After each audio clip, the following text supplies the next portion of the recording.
আহা কি ফেতনা এলো দুনিয়ায়, মদ্দা লোক সোনার চেন পরিল গলায়, সোনার আংটি হাতে পরে জাতির মাথা খায়, বিয়ের আগে মেয়ের বাপের গোপনে জানায়, সোনার বোতাম সোনার ঘড়ি যেন তোমার জামাই বাবু পায়, কত ভরি সোনা দেবে আগে জানতে চায়, পুরুষের সোনা হারামে খবর নাই, ড্রেসিং টেবিল আলমারি খাট গদি বিছানায়, কালার টিভি শোকের সোফায় যেন তার জামাই বাবুর ঘরটি ভরে যায়। ও মুসলমান, এই হারাম ঘরের পথ থেকে আইরে ফিরে আয়।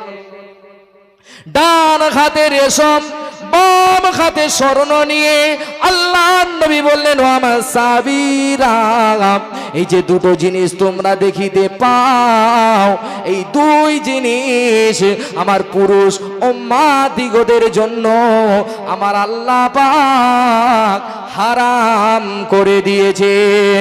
রাসূলুল্লাহর কথা।